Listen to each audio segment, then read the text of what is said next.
Now Diaz from the Philippines will come to the platform. To go back into gold medal position and for another Olympic record on the clean and jerk. She has the clean. Now she needs the jerk. Can she recover? There it is! Your Olympic champion in the women's 55-kilo category. Gold to the Philippines. Heidelin Diaz. Enjoy this moment.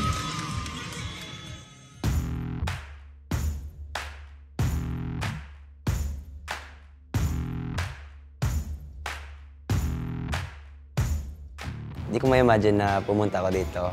Para akong pusang gala noon. Di mo pa alam yung Olympics. Di mo pa alam yung halaga ng mga international na competition.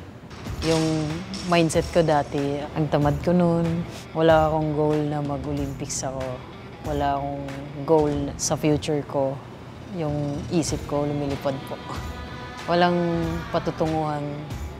Yung moment po na na-in-love ako sa weightlifting is dahil po sa nangyari po sa FAM, doon po ako nag-focus na. Doon po sa journey na yun, doon na po ako na-in-love.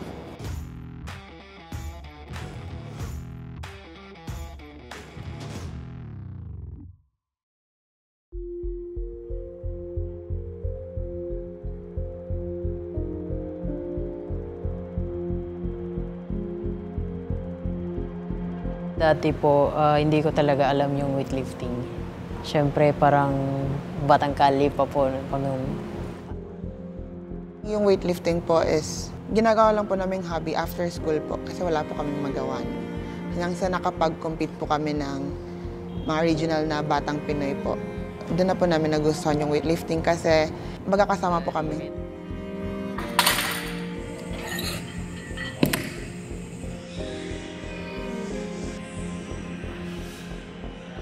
Nung 9 years old po ako, wala pa po akong alam nun sa pagiging national team or makapag-compete ng international or even Olympics po. Nung nakikita ko na may mga weightlifters na nag-compete, dun po ako na-inspire na gusto ko rin makapag-compete ng ibang bansa. And then the first competition na sa Tokyo, Japan, is doon ko nalaman. Mas okay pala no, na kahit mag-training ka lagi, di ka na maggagala sa gabi. Doon ko na-realize na gusto ko magpasok ng competition, international, lagi. Pag gusto nyo pumasok ng weightlifting, dito magbabago lahat yung buhay nyo. Hindi naman madali yung weightlifting, pero pag once kayo na magsikap, ma-achieve mo lahat yung mga goals mo, matulungan mo yung family mo. Kasi yung weightlifting, ang laki ng tulong. Lalo na sa family po.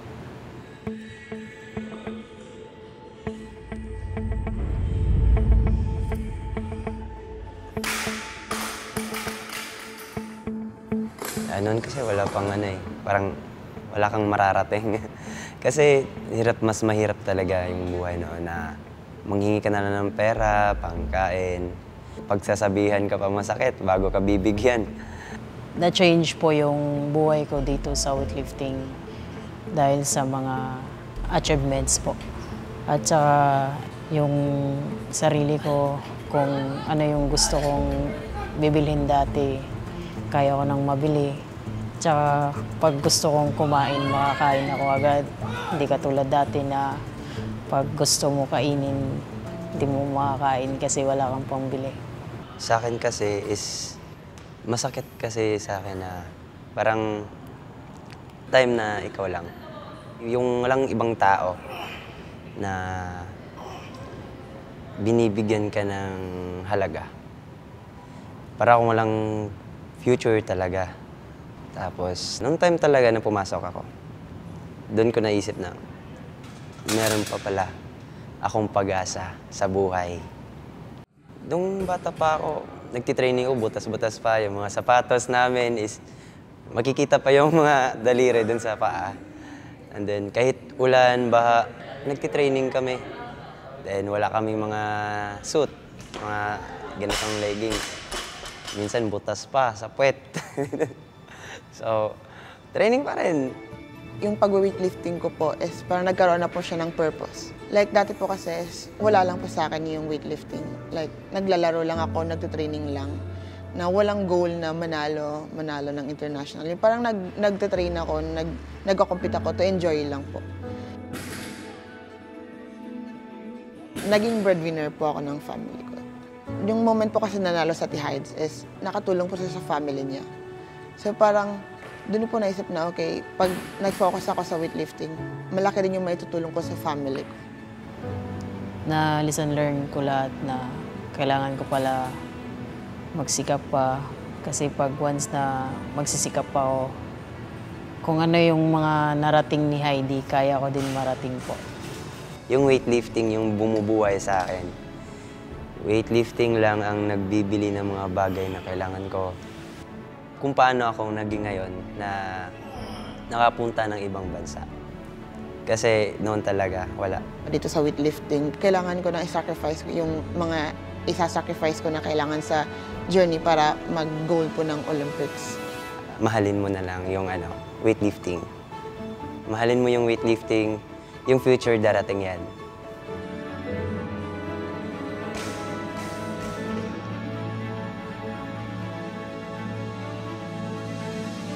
Dati po na hindi pa ako nag-Olympics, parang yung iniisip ko na, okay lang yung hindi ko muna tapusin yung program ko kasi walang ganun.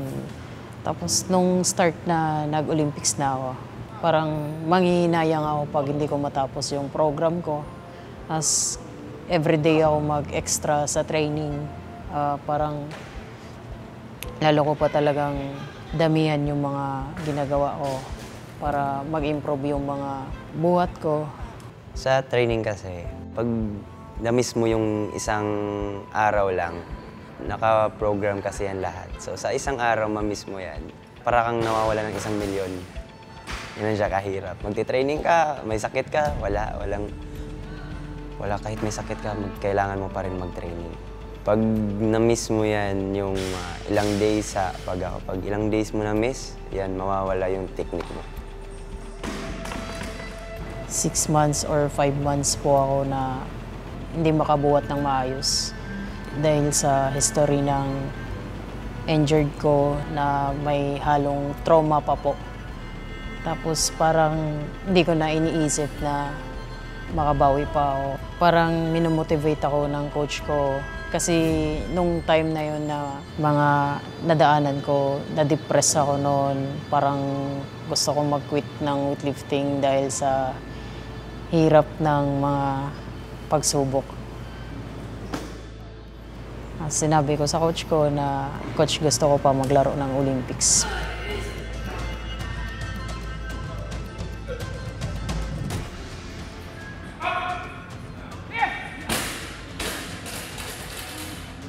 Sinabihan ako ng coach ko na kung gusto mo pala maglaro ng Olympics, balik mo yung tiwala mo sa sarili mo. At saka yung mindset mo dati, tapos focus.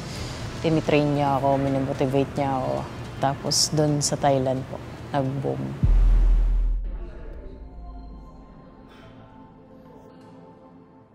Sabi ko, kaya ko to. Kaya ko to, kahit may sakit, kaya ko to. Kinakaya ko nga mga problema nag-iisa. Ito pa kayang injury. May problema ka, magawan mo ng paraan. Kung may sakit ka, gagawan mo ng paraan para maging okay lahat. Sa weightlifting po kasi, importante rin po kasi yung mental. Yung kaba or pag-doubt mo sa sarili sa pagdating na ng competition is parang malaking impact na yun sa laro mo. Masisira na yung game mo. So sa warm-up area, yung iniisip ko lang is yung sarili ko lang. Like hindi ko tinitignan yung kasi mga katabi mo is mga kalaban mo na yan eh. So, yung iniisip ko lang is yung sa akin lang, yung buhat ko lang, yung iniisip ko is kaya ko to, kaya ko maglaro ng maayos. At saka pag, yung while naglalakad po papunta ng stage, sinisip ko is relax, kaya mo yan.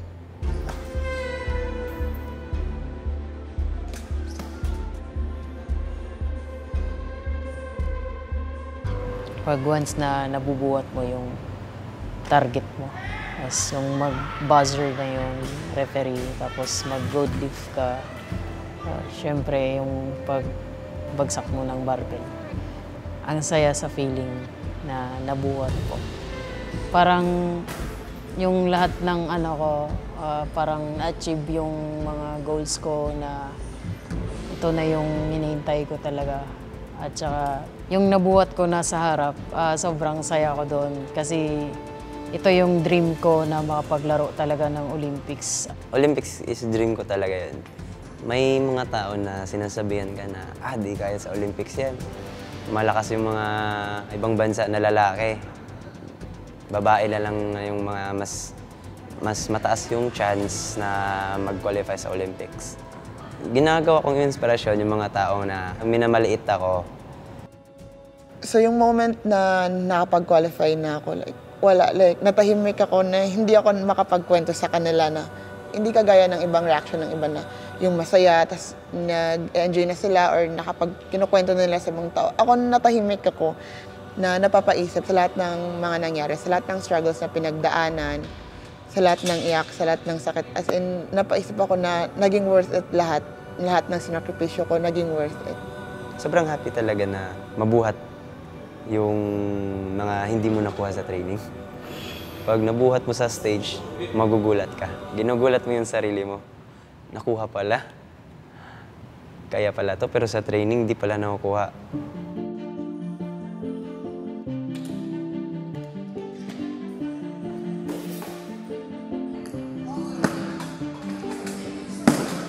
Yung tumatatak sa isip ko is yung moment na nanalo sa T-Hides ng gold. Yung moment pa lang po na nanalo siya ng gold, yung hindi pa ako nag-qualify ng Olympics, sinasabi ko na sa sarili ko na darating din yung moment ko na ganyan. Gusto ko rin magkaroon ng moment na ganyan. Na-imagine ko na yung moment ko na mag-medal sa Olympics. Ang gusto ko mag-medal talaga doon. Na ma-experience din yung Olympics. Kasi yun na lang yung hindi ko na tungtong na stage. Yung sa mindset ko po, nung nalaman ko na qualified ako, first time ko mag-Olympics, yung naririnig ko kasi na mentality ng ibang tao or sinasabi na ibang tao, as a first-timer is gagawin mo lang yan as for exposure, for experience, kasi bata pa ako marami ka pang next na Olympics now. So, yung iniisip ko is, hindi. Gusto kong i-break yung mentality ng ibang tao na first-timer is for experience lang. Gusto kong ipakita sa kanila na kahit first-timer ka, kaya mo namang ipanalo yung laban mo. Nung time na nag-Olympics ako sa Tokyo, parang relax ako doon. Parang hindi ko pa iniisip na malakas yung mga kalaban ko, hindi ko kaya sila, ganun. Yung mindset ko ngayon na kukunin ko yung gold. Kasi pag once na itudo ko lahat sa training at saka ibuhos ko lahat, kayang-kaya ko ipaglaban yung gold po. Sobrang mahalaga po sa akin na ma-represent ko yung Philippines po sa Olympics. Kasi yung Olympics po kasi hindi lang basta-basta na maglalaro ka dun Nakaka-proud na naipasok mo yung Philippines na ma-represent mo siya sa Olympics. Pilipinas ang dadalhin doon. Pilipinas ang i-represent natin. So, bigyan natin ng medal. Yung mararamdaman ko is saya at siguro maiiyak ako. Pinakaunang gagawin ko talaga pag-uwi is tatakbo sa mama ko, sa kanya ko talaga iano yung medal. Katulad kay Heidi na nangangarap din kami na magkaroon ng medal. Iniisip namin na kung kaya ni Heidi, kaya namin din na magkaroon ng gold medal. Marami naman Pilipino na magka-medal. Basta yung Pilipinas, sakto ng suporta sa gobyerno. Pag sakto sa suporta, ang atleta, magme-medal yan. Yun yung totoo.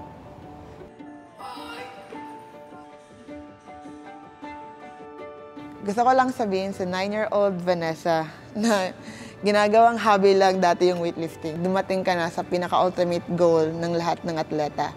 At proud ako sa'yo kasi kahit sa dinami mong pinagdaanan is hindi ka sumuko.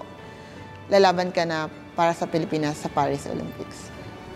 Sa Elrin naman ngayon, ang daming pinapangarap.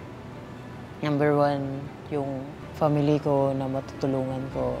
At saka Yung pangalawa, yung magkaroon talaga ng sariling bahay, makatulong sa mga bata na nangangarap din na makatulad sa amin. Masarap po sa pakiramdam na kaming tatlo po yung nabigyan ng chance na para ma-represent yung weightlifting sa Olympics po na hindi lang matatapos kay Ate Hides.